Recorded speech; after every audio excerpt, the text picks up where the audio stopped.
Hi అండి, ఎలా ఉన్నారు? ఇవాళ కాకరకాయ ఫ్రై చేద్దాం అనుకుంటున్నాను. ఇవి అర కేజీ కాకరకాయలు. అందరూ తొక్క తీసి చేస్తారు, కానీ నేను తొక్క తీయకుండా చేదు లేకుండా బాగా టేస్ట్గా ఉండేలా చేస్తాను. దానికి కావాల్సిన పదార్థాలు ఇప్పుడు మీకు చూపిస్తాను. 1 కప్పు పెరుగు, సరిపోయినంత ఉప్పు, కొంచెం చింతపండు. వీటిని బాగా శుభ్రంగా కడిగి మనం ముక్కలు కట్ చేసుకోవాలి. ఇలాగా ముక్కలు కట్ చేసుకొని 2 ముక్కలు చేసుకోవాలి. ఒక కాకరకాయని పెద్దవి అయితే 2-3 ముక్కలు అట్లా చేసుకోవచ్చు.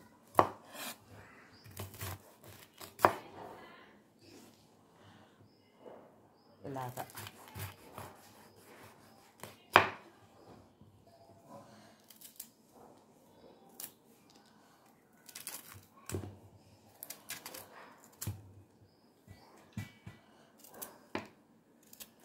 ఇది పైన తొక్క తీయకుండా వండితేనే ఆరోగ్యానికి మంచిది.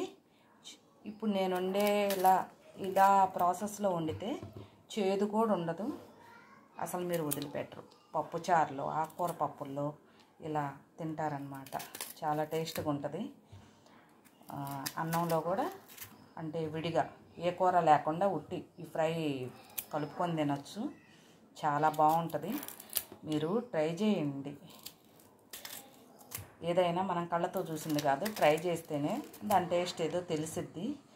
ఇది మాత్రం ఒకసారి ట్రై చేయండి. ఇలా పైన తొక్కలుండి చేదు లేకుండా చేసుకునే పద్ధతి.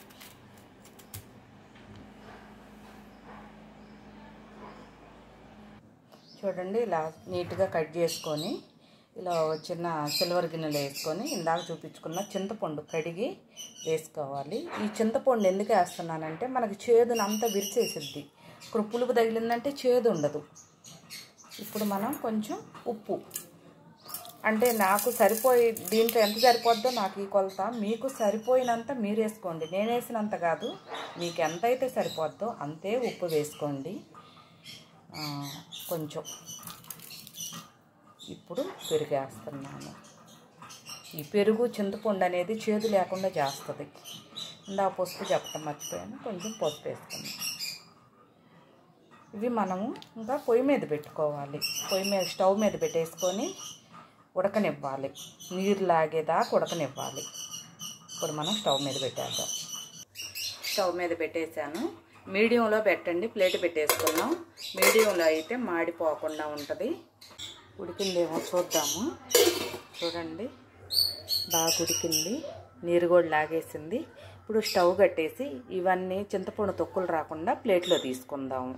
మొత్తం ఇలాగా అన్నీ ప్లేట్లో పెట్టేసుకొని ఇప్పుడు మనం స్టవ్ వెలిగించుకొని బాండీలో ఆయిల్ వేసుకున్నాం ఫ్రై చేసుకోవడానికి. ఇప్పుడు ఆయిల్ వేసుకున్నాం. స్టవ్ మీద పెట్టాను. ముక్క బాగా వేగాలంటే కొంచెం ఆయిల్ పడాల్సిందే. కొంచెం ఎక్కువ వేసుకోవాలి. కనీసం 100 గ్రాములన్నా ఆయిల్ ఉండాలి. ఇది ఒక కాగనిచ్చి ముక్కలు వేద్దాం. కొంచెం వేడెక్కింది. ముక్కలు వేస్తున్నాను. వీటిని మీడియంలో మనం ఫ్రై చేసుకోవాలి. హైలో పెట్టామంటే మాడిపోతాయి, పచ్చిగానే అనిపిస్తుంది. అందువల్ల మీడియంలో పెట్టుకొని చేసుకోవాలి.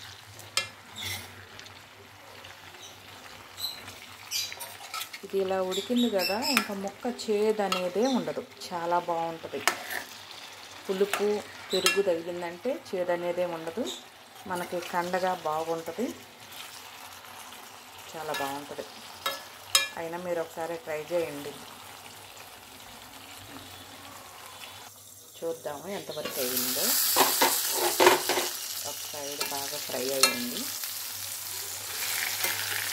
చూడండి, బటన్ వచ్చింది. ఇంకో సైడ్ అవ్వాలి.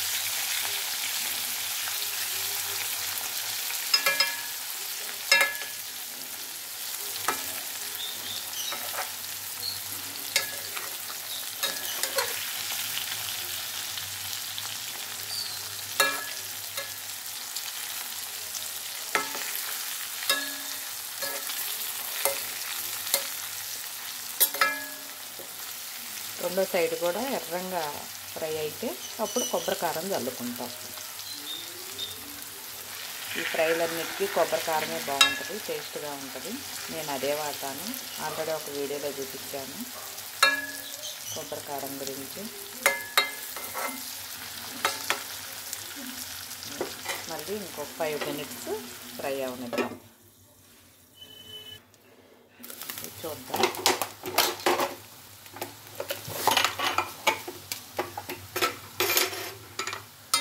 చూడండి, రెండో సైడ్ కూడా చాలా వరకు అయిపోయినట్టే, కొంచెం ఉంది ఇంకా.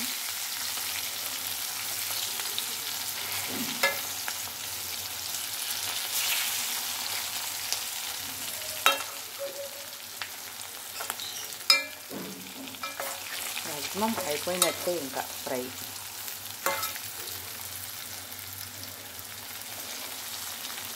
మరీ ముదరంగా వేగితే మాడిపోతాయి అన్నమాట కారం జల్లేలోపు. అయిపోయింది కాబట్టి ఇప్పుడు కారం జల్లేస్తాను.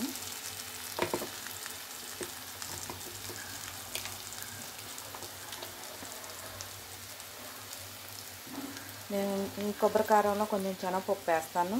కారం కొంచెం తక్కువగా వేస్తాను, ఎండుమిర్చి, ఎందుకంటే బాగా మంటగా అనిపిస్తుంది. మంట లేకుండా ఉంటాను కొంచెం శనగపప్పు, కొబ్బరి, అందువల్ల మరీ ఎర్రంగా అనిపించదు. దీనికి మనం కొలతను ఉండదు, మనకు సరిపోయినంత. ఎక్కువ వేసుకుంటే మంట అనుకున్న వాళ్ళు మీడియంగా వేసుకోవచ్చు. ఇది అంత మంట ఉండదు కాబట్టి కొంచెం ఎక్కువైనా వేసుకోవచ్చు. కానీ ఇట్లా కారం జల్లి కలబెడితే మంచి వాసన వస్తుంటుంది. ఆ కారం కూడా ఫ్రై అయ్యి చాలా బాగుంటుంది. ఒక్కవారు ఆయిల్ అడుగునుంటే కారం లాగేస్తుంది అన్నమాట. ఇక అస్సలు ఉండదు ఆయిల్. చూడండి, లాగేస్తుంది.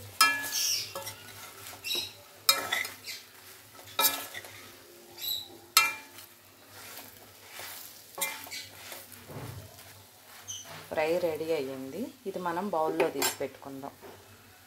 చూడండి, బౌల్లో తీసి పెట్టాను. వాసన అయితే గుమాయించి కొడుతుంది, గుమగుమలాడిపోతుంది. కారం ఫ్లేవర్ అలాంటిది అన్నమాట, అంత బాగుంటుంది. ఓకేనండి, మనకి కాకరకాయ కారం అయితే రెడీ అయ్యింది ఫ్రై.